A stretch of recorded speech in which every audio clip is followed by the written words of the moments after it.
Hi hello வணக்கம். நான் உங்கள் வயாடி பெத்த புள்ள. இன்றைக்கி நம்ம பார்க்க போகிற டாபிக் என்ன அப்படின்னா, கோவை மாவட்டத்தில் பொள்ளாச்சி ஏரியாவில் இப்போ ரீசெண்டாக போயிட்டுருக்கிற ஒரு கேஸை பற்றி தான் பார்க்க போகிறோம். இந்த கேஸ் எதை பற்றி அப்படின்னா பெண்களை தவறான வகையில் ஃபோட்டோ எடுத்து, தவறான வகையில் வீடியோ எடுத்து, பாலியல் பலாத்காரம் எல்லாம் செஞ்சு அதை வீடியோ எடுத்து அதை வச்சு மிரட்டி மறுபடியும் அந்த பொண்ணுங்களை மிஸ்யூஸ் பண்ணது ரிலேட்டடாக தான் இந்த கேஸ் போயிட்டுருக்கு. இந்த கேஸ் எப்படி ஸ்டார்ட் ஆச்சு அப்படின்னா, பொள்ளாச்சி சைடில் ப்ரைவேட் காலேஜில் படிச்சுட்டு இருக்கிற ஒரு பொண்ணு எஃபியில் ஒரு பையன்கிட்ட ஃப்ரெண்டாக இருக்கான். அந்த பையன் காலேஜில் லஞ்ச் பிரேக்கில் நீ வெளியே வா, நம்ம மீட் பண்ணலாம் அப்படின்னு சொல்லி அந்த பொண்ணுக்கிட்ட கேட்டிருக்கான். அந்த பொண்ணும் அந்த பையனை நம்பி வெளியே போயிருக்கு. போனதுக்கப்புறம் பையன் 4 வீலரில் வந்திருக்கான். அந்த பொண்ணு 4 வீலர் காரில் ஏறினதுக்கப்புறம் அந்த பையனோட ஃப்ரெண்ட்ஸ் இன்னும் 3 பேர் காரில் ஏறியிருக்காங்க. அதுக்கப்புறம் அந்த பொண்ணோட ஃப்ரெண்டு அந்த பொண்ணுக்கிட்ட தவறாக நடந்துக்க ட்ரை பண்ணியிருக்கான். அதை அந்த மிச்சிருக்க 3 பசங்க வீடியோ எடுத்திருக்காங்க. அந்த பொண்ணு எதுக்கும் சம்மதிக்காத பட்சத்தில் அந்த பொண்ணு போட்டிருந்த அந்த ஒரு நகையை அந்த பசங்க இழுத்துட்டு அதுக்கப்புறம் அந்த பொண்ணை ரோட்டில் அப்படியே தள்ளி விட்டுட்டு போயிருக்காங்க. அதுக்கப்புறம் அந்த எடுத்த வீடியோஸ் வச்சு மறுபடியும் அங்கே வா இங்கே வா அப்படி இப்படின்னு சொல்லி மிரட்டியிருக்காங்க. ஒரு சுச்சுவேஷனுக்கு மேலே அந்த பொண்ணுனால் தாங்க முடியாமல் அந்த பொண்ணு அவங்க வீட்டில் சொல்லியிருக்கு. அவங்களோட அண்ணா போய் போலீஸில் கம்ப்ளைண்ட் கொடுத்துருக்காங்க, பொள்ளாச்சி ஸ்டேஷனில். அதுக்கப்புறம் அப்போது போலீஸ் உடனே ஆக்ஷன் எடுக்கலை. அதுக்கப்புறம் டிஜிபி ஆஃபீஸில் போய் கம்ப்ளைண்ட் பண்ணதுக்கு அப்புறம் தான் ஆக்ஷன் எடுத்திருக்காங்க. இப்போ இது ரிலேட்டடாக போலீஸ் கிட்டத்தட்ட 9 பேரை பிடிச்சிருக்காங்க. இதில் சம்மந்தப்பட்டவங்க திருநாவுக்கரசு, செந்தில், வசந்தகுமார், பாபு, சதீஷ், சபரிராஜன், மணிகண்டன், நாகராஜ், இந்த மாதிரி நிறையா பேர்த்த போலீஸ் பிடிச்சிருக்காங்க. இதில் திருநாவுக்கரசு, மணிகண்டன் அப்படிங்கிறவங்க இன்னும் போலீஸ் பிடிக்கல. ஆல்ரெடி பிடிச்சவங்கள ஒருத்தங்களை ஆளுங்கட்சியை சார்ந்ததாக இருந்ததுனால நைட்டாக ஜாமீன் வாங்கிட்டு போயிட்டதாகவும் பேச்சுகள் வெளியே வந்துட்டுருக்கு.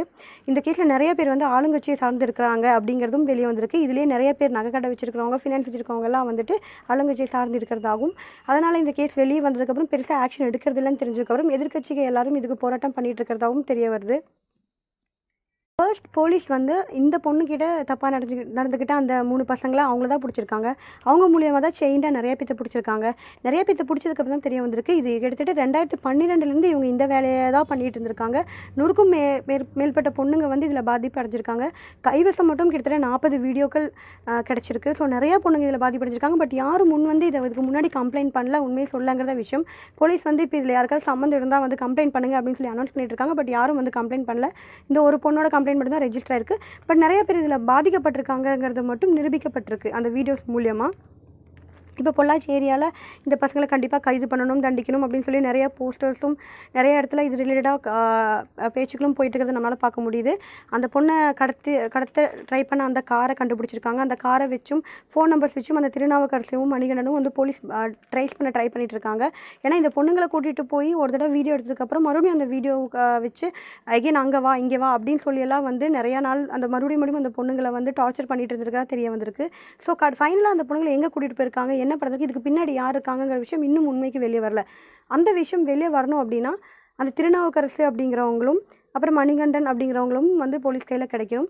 இதுக்கிடையில் 2 நாளுக்கு முன்னாடி மணிகண்டன் திருநாவுக்கரசு ரிலேட்டடாக திருநாவுக்கரசு ஒரு ஆடியோ போலீஸ் ஸ்டேஷனுக்கு விட்டுருக்காரு. அந்த ஆடியோவில் பார்த்தீங்கன்னா இது ரிலேட்டடாக இதுக்கு பின்னாடி நிறையா பேர் பெரிய அளவு சம்மந்தப்பட்டிருக்காங்க. ஸோ நானே சரண்டர் ஆகிறேன். பட் எனக்கு ஆப்போசிட் கட்சிக்காரங்க இதுக்கு எதிராக இருக்கவங்க எனக்கு சப்போர்ட் பண்ணணும். அப்போ தான் என்னால் தைரியமாக வெளியே வர முடியும். நானே வரேன், என்னை நீங்கள் சேஸ் பண்ண வேணாம் அப்படிங்கிற மாதிரியான ஒரு ஆடியோ திருநாவுக்கரசு ஓப்பன் ஸ்டேட்மெண்ட் விட்டுருக்காங்க. ஸோ இதில் கண்டிப்பாக ஒரு பெரிய பொலிட்டிக்கல் இஷ்யூ இருக்குது இதுக்கு பின்னாடிங்கிறது தெரிய வருது. ஸோ அப்பார்ட் ஃப்ரம் ஆளுங்கட்சி எதிர்கட்சி அது எல்லாத்தையும் விட்டுட்டு இந்த இஷ்யூவை நம்ம ரியல் டைமாக யோசிச்சு பார்க்கணும். ஸோ எஃபி அப்படிங்கிறது ஜஸ்ட் ஒரு சோஷியல் மீடியா. நம்ம நிறைய விஷயம் பார்க்குறோம், நிறைய விஷயம் ஷேர் பண்ணுறோம், நிறைய விஷயம் தெரிஞ்சுக்கிறோம். இப்போ டிவியை விட நம்ம அதிகமாக அதை யூஸ் பண்ணுறோம். பிகாஸ் ஸ்மார்ட் ஃபோனுக்கு அவ்வளோ நம்ம அடிமையாக இருக்கும். ஸோ அந்த மாதிரி இருக்கிற நிலமையில் எஃபியில் நம்ம புதுசாக நிறைய பேர்த்த பார்க்குறோம், நிறைய பேர்த்துக்கிட்ட பழகிறோம், டெக்ஸ்ட் பண்ணுறோம். சரி, ஓகே, டெக்ஸ்ட் பண்ணுறதுல எதுவும் ஆக போகிறது இல்லை. நம்ம டீசெண்டான வேலை பேசலாம், பழகலாம், அதெல்லாம் அலோடு தான். பட் நம்மளை வெளியே ஒருத்தவங்க புதுசாக கூப்பிட்றாங்க அப்படின்னா அது நம்ம போகணுமா, அது நமக்கு கண்டிப்பாக கட்டாயமா அப்படிங்கிறத 1க்கு 2 தடவை நம்ம யோசிக்கணும். அவங்க கண்டிப்பாக நல்லவங்களாக தான் இருப்பாங்க அப்படிங்கிறதுக்கு என்ன உறுதி இருக்குது? சரி, ஆக்சிடென்ஷியலாகவே அவங்கள மீட் பண்ணுற மாதிரி ஒரு சிச்சுவேஷனை அவங்களே பிளான் பண்ணி நடத்தியிருந்தாலுமே அப்படி மீட் பண்ணும்போது காரில் ஏறதுக்கு முன்னாடி நம்ம கண்டிப்பாக யோசிக்கணும். பிகாஸ் 2 வீலரில் நீங்கள் போகும்போது கத்தனாலோ இல்லை நீங்கள் மயக்கம் போட்டாலோ யாரோ ஒருத்தங்க 2 பேர் நோட் பண்ணுவாங்க. பட் காரில் அப்படி கிடையாது. அதுவும் 4 வீலர்னால் சுத்தம். நீங்கள் உள்ளே ஏறிட்டு கிளாஸ் அப் பண்ணிட்டா உள்ளே என்ன நடக்குதுன்னு வெளியே யாருக்கும் தெரிய போகிறதும் கிடையாது, யாரும் தெரிஞ்சுக்க போகிறதும் கிடையாது. ஸோ அப்படி இருக்க சிச்சுவேஷனில் நம்ம எந்தளவுக்கு கேர்ஃபுல்லாக இருக்கணும். சும்மா காரில் ஏறி நம்ம பக்கத்தில் இருக்கிற காஃபி ஷாப் போய் ஒரு காஃபி குடிச்சிட்டு வரலாம், நான் ஒன்று ட்ராப் பண்ணுறேன் அந்த மாதிரிலாம் சொல்லி ஏமாற்றி காரில் ஏற்றுறது. அதுக்கப்புறம் இந்த மாதிரி ஏதாவது தவறாக பண்ணிவிட்டு அந்த வீடியோஸை வச்சு மறுபடியும் நீ இங்கே வா அங்கே வா அப்படின்னு சொல்லி பொண்ணுங்களை டார்ச்சர் பண்ணுறது. அதை நம்ம வீட்டில் சொல்ல முடியாமல் மோஸ்ட்லி இப்போ இருக்க பேரண்ட்ஸ்க்கு நமக்கு முன்னாடி இருக்க ஜென்ரேஷனுக்கு யாருக்கும் 80% வந்து ஸ்மார்ட் ஃபோனை பற்றி தெரியாது. மோஸ்ட்லி அப்படியே தெரிஞ்சாலும் ஸ்மார்ட் ஃபோன் வந்து மோஸ்ட்லி எஃபி வந்து மோஸ்ட் அப்படியே தெரியும். எக்ஸாக்டாக அதில் என்ன அப்படிங்கிறது அவங்க தெரிஞ்சு போகிறதும் கிடையாது. நம்ம போய் இப்படி போய் இந்த மாதிரி எஃபியில் ஒரு பையனை பார்த்தேன், அவன் வந்து கூப்பிட்டான், நான் போனேன், இப்படி நடந்துச்சு அப்படி சொல்லி சொன்னாலும் அந்த பேரண்ட்ஸ் யாரும் புரிஞ்சு போகிறதும் கிடையாது. ஸோ அதுலேருந்து தப்பிக்கணும் அப்படிங்கிறதுக்காக அந்த பொண்ணுங்க அதை பேரண்ட்ஸ் கிட்டேருந்து மறைச்சி மறுபடியும் அவங்க கூப்பிட்ற இடத்துக்கு போய் இது ரிப்பீட்டடாக நடந்துகிட்டே இருந்திருக்கு.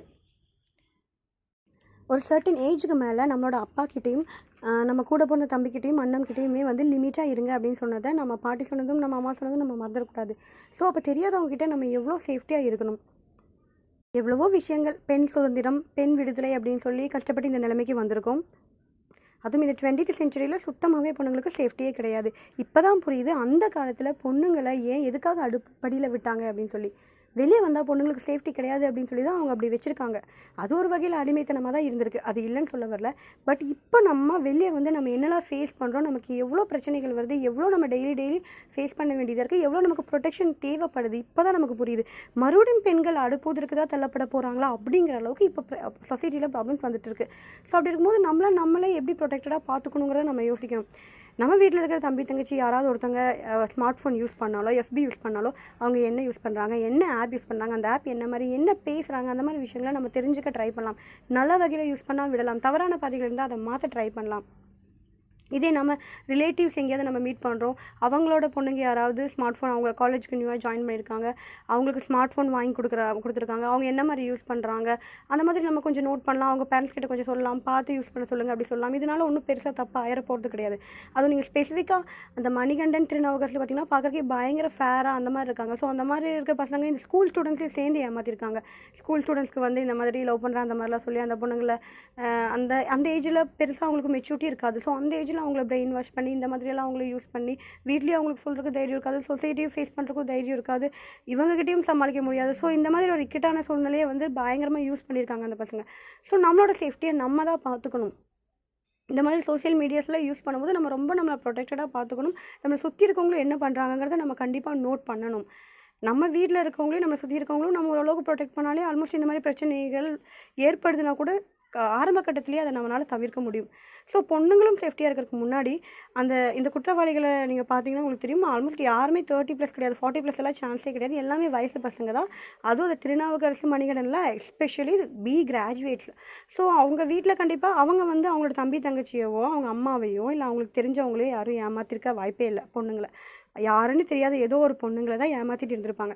ஸோ அவங்க வீட்டில் அந்த பையன் என்ன வேலைக்கு போகிறான், எது மூலியமாக அவனுக்கு இன்கம் வருது, என்ன டெய்லியும் வெளியே போய் என்ன பண்ணுறான் அப்படிங்கிறத கொஞ்சம் ட்ராக் பண்ணியிருக்கலாம். யாரோ சில வீட்டில் வந்து பண்ணியிருக்கலாம், நமக்கு தெரியாது. பட் இருந்தாலும் எது மூலியமாக அவனுக்கு இன்கம் வருதுங்கிறத அவங்க பார்த்துருக்கலாம். சும்மா நான் வந்து நெட் சென்டர் வச்சுருக்கேன், நான் நெட்டில் அதை பண்ணுறேன் இதை பண்ணுறேன் அந்த மாதிரி சொல்லி நெட் சென்டர்லாம் வச்சு தான் பயங்கரமாக ஏமாற்றிட்டு இருந்திருக்காங்க. ஸோ அந்த மாதிரி இருக்கும்போது அப்படின்னா என்ன, நமக்கு அதை பற்றி எக்ஸ்போஷர் இல்லாட்டியும் நம்ம பேரண்ட்ஸ்க்கு எக்ஸ்போஷர் இல்லாட்டியும் வேறு யாராவது தெரிஞ்சவங்க கிட்ட கேட்கலாம், அவன் என்ன பண்ணுறா, இதில் எப்படி இவ்வளோ மணி வருமா, இது எப்படி அந்த மாதிரி சொல்லி அவன் என்ன திங்ஸ் வாங்குறான், என்ன திங்ஸ் யூஸ் பண்ணுறான், அதில் எப்படி அவனுக்கு அது வாங்குறதுக்கு எப்படி மணி கிடச்சிது, நம்மக்கிட்ட இருந்து மணி வாங்கினானா இல்லை அவனாக வாங்குறானா, ஸோ அதோட காஸ்ட் என்ன, எப்படி அவனோட வே ஆஃப் லைஃப் எப்படி இருக்குது அப்படிங்கிறத ட்ராக் பண்ணியிருந்தா அவன் தவறான பாதையில் தான் போகிறான் அப்படிங்கிறத அவங்க அம்மா அப்பா ஏதாவது ஒரு வகையில் கண்டுபிடிச்சிருக்கலாம். இதை இந்த அளவுக்கு போகாமல் தடுத்துருக்கலாம்.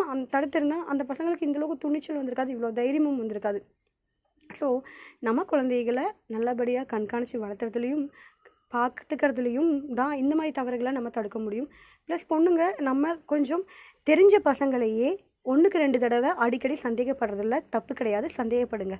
அது என்றைக்கும் தப்பாக போயிடாது. ஏன்னா இப்போ இருக்க சொசைட்டி அந்த மாதிரி இருக்குது. யாரையும் அவ்வளோ சீக்கிரம் நம்ப வேணாம், தெரிஞ்சவங்களே நம்ப வேணாம்.